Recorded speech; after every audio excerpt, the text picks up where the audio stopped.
Welcome to the study competition. Study competition में आपका स्वागत है। यह बिहार फायरमैन को ध्यान में रखते हुए इस सेट को तैयार किया गया है। यह फास्ट रिवीजन वीडियो होने वाला है। चलिए बढ़ते हैं अपने नेक्स्ट क्वेश्चन की तरफ। यह है, बोल रहा है विटामिन ए की मात्रा से कौन सा रोग होता है। विटामिन ए की कमी से कौन सा रोग होता है। तो कौन सा रोग होता है, तो हम सभी को पता है रतौंधी रोग विटामिन ए की कमी से होता है। तो इसका आंसर नंबर हो जाएगा सी। चलिए बढ़ते हैं नेक्स्ट क्वेश्चन की तरफ। विटामिन सी का रासायनिक नाम क्या है। विटामिन सी का रासायनिक नाम क्या है। तो विटामिन सी का रासायनिक नाम हो जाएगा, इसका आंसर हो जाएगा सी। इसका आंसर हो जाएगा सी। चलिए बढ़ते हैं नेक्स्ट क्वेश्चन की तरफ। यह है, विटामिन डी का रासायनिक नाम क्या है। तो विटामिन डी का रासायनिक नाम ए हो जाएगा। इसका आंसर हो जाएगा ए। इसका आंसर क्या हो जाएगा, तो ए। बढ़ते हैं नेक्स्ट क्वेश्चन का। मनुष्य का मस्तिष्क का वजन कितने ग्राम मस्तिष्क का वजन कितना होता है। तो मस्तिष्क का वजन 1350 ग्राम से लेकर 1400 ग्राम होता है। तो इसका आंसर हो जाएगा ए। इसका आंसर नंबर हो जाएगा ए। बढ़ते हैं नेक्स्ट क्वेश्चन की तरफ। लाल रक्त कण का जीवन काल कितने दिनों का होता है। तो लाल रक्त कण का जीवन काल 20 से 120 दिन का होता है। तो इसका आंसर नंबर हो जाएगा बी। बढ़ते हैं नेक्स्ट क्वेश्चन की तरफ। पचे हुए भोजन का अवशोषण किस आंत में होता है। तो किस आंत में होता है, तो छोटी आंत में होता है। इसका आंसर नंबर हो जाएगा बी। बढ़ते हैं नेक्स्ट क्वेश्चन की तरफ।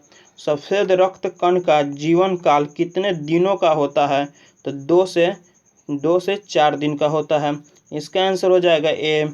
बढ़ते हैं नेक्स्ट क्वेश्चन की तरफ। रक्त की मात्रा शरीर में भार का कितना प्रतिशत होता है। तो रक्त की मात्रा शरीर में भार का कितना प्रतिशत होता है, तो वह होता है 7%।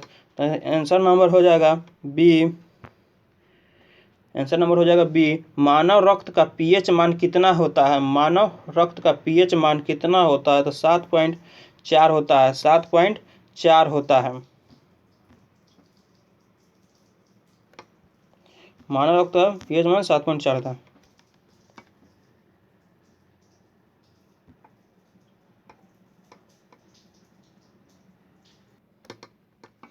चलिए बढ़ते हैं नेक्स्ट क्वेश्चन की तरफ। मानव मूत्र का पीएच मान कितना होता है। तो मानव मूत्र का पीएच मान 6 होता है। तो इसका आंसर हो जाएगा सी नंबर इसका आंसर हो जाएगा। चलिए बढ़ते हैं नेक्स्ट क्वेश्चन की तरफ। शरीर में कितने प्रतिशत मूत्र बनते हैं। शरीर में कितने प्रतिशत मूत्र बनते हैं। ये आंसर क्वेश्चन थोड़ा इनकरेक्ट है कि शरीर में प्रतिशत कितना मूत्र बनते हैं। चलिए बढ़ते हैं, इसका आंसर हो जाएगा बी। 1.5 लीटर मूत्र बनते हैं। चलिए बढ़ते हैं अपने नेक्स्ट क्वेश्चन की तरफ। सोडियम का परमाणु संख्या कितना होता है। सोडियम का परमाणु संख्या कितना होता है। तो इसका आंसर हो जाएगा बी। 11 होता है। इसका बी हो जाएगा आंसर। चांदी का रासायनिक प्रतीक क्या है। चांदी का रासायनिक प्रतीक क्या है, तो इसका आंसर हो जाएगा बी। ए जी। इसका हो जाएगा ए हो जाएगा। करते हैं नेक्स्ट क्वेश्चन। सोडियम का रासायनिक प्रतीक क्या है। तब सोडियम का, तो इसका आंसर हो जाएगा सी। इसका Na हो जाएगा Na। बढ़ते हैं नेक्स्ट क्वेश्चन के साथ। मंगल ग्रह पर उतरने वाला पहला अंतरिक्ष यान कौन सा था। बोल रहा है मंगल ग्रह पर उतरने वाला पहला अंतरिक्ष यान कौन सा है। तो इसका आंसर हो जाएगा डी। यह डी नंबर आंसर है, जो ही पहला अंतरिक्ष यान था जो मंगल ग्रह पर उतरा था। मीथेन का रासायनिक सूत्र कौन सा है। मीथेन का रासायनिक सूत्र कौन सा है, तो इसका आंसर हो जाएगा बी। CH4 हो जाएगा रासायनिक सूत्र। चलिए बढ़ते हैं नेक्स्ट क्वेश्चन की तरफ। शरीर में सबसे बड़ी हड्डी कौन सी होती है। तो शरीर में सबसे बड़ी हड्डी जांघ की होती है, जिसे कहते हैं फीमर। इसे कहते हैं, क्या कहते हैं, फीमर कहते हैं। चलिए बढ़ते हैं नेक्स्ट क्वेश्चन की तरफ। कोयले का सामान्य प्रकार को क्या कहते हैं। कोयले के सामान्य प्रकार को बी। इसका आंसर जाएगा बिटुमिनस कहते हैं। बिटुमिनस इसका आंसर होता है। कोयले का सामान्य प्रकार को बिटुमिनस कहते हैं।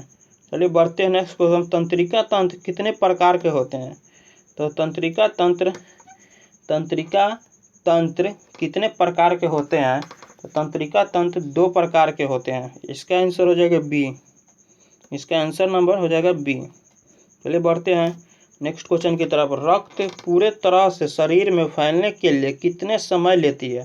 तो रक्त पूरे तरह से शरीर में फैलने के लिए 23 सेकेंड लेती है। तो इसका आंसर हो जाएगा सी। यह फायरमैन को ध्यान में रखते हुए बनाया गया है। सबसे वीवीआई क्वेश्चन यह फायरमैन के लिए होने वाला है। चलिए बढ़ते हैं नेक्स्ट क्वेश्चन के। मुंह से लेकर आंत तक की भाग को क्या कहते हैं? मुंह से आंत तक की भाग को कहते हैं आहार नाल। इसे क्या कहते हैं? आहार नाल कहते हैं।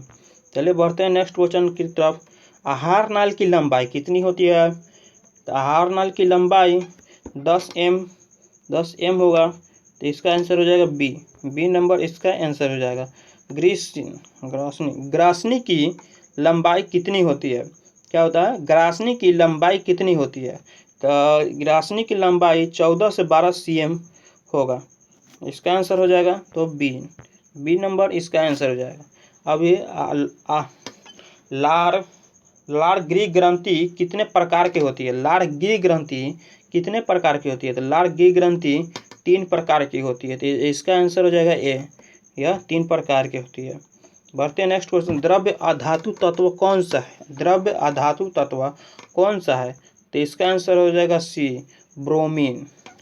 इसका आंसर नंबर हो जाएगा सी, ब्रोमीन हो जाएगा इसका आंसर। चलिए बढ़ते हैं नेक्स्ट क्वेश्चन की तरफ। विटामिन डी का आविष्कार किसने किया था? विटामिन डी का विटामिन डी का आविष्कार किसने किया था? हिप्पोकिनस ने। इसका आंसर हो जाएगा डी। पोलियो रोग में शरीर का कौन सा अंग प्रभावित होता है?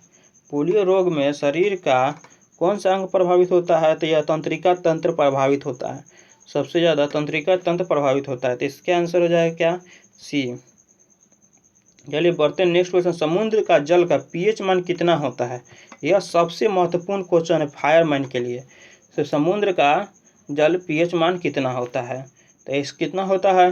तो होता है 8.4। तो इसका आंसर हो जाएगा सी। इसका आंसर हो जाएगा क्या? सी हो जाएगा इसका आंसर। चलिए बढ़ते हैं नेक्स्ट क्वेश्चन। सूर्य का प्रकाश में किस रंग का प्रकिरण सबसे अधिक होता है? तो वो होता है बैगनी कलर का प्रकिरण सबसे अधिक होता है। सूर्य में सबसे अधिक बैगनी कलर का ही प्रकिरण होता है। चलिए बढ़ते हैं नेक्स्ट क्वेश्चन की तरफ। आनुवंशिकता का जनक कौन है? आनुवंशिकता का जनक कौन है? तो यह सभी को पता होगा आनुवंशिकता का जनक कौन है। ग्रेट मेडल को कहते हैं आनुवंशिकता का जनक। अगर आप कंपटीशन की तैयारी करते हैं तो आपको यह तो पता ही होगा कि ग्रेट मेडल को आनुवंशिकता का जनक कहते हैं। इसी के साथ वीडियो को समाप्त करते हैं। फिर मिलती है नेक्स्ट वीडियो में। जब तक जय हिंद, जय भारत।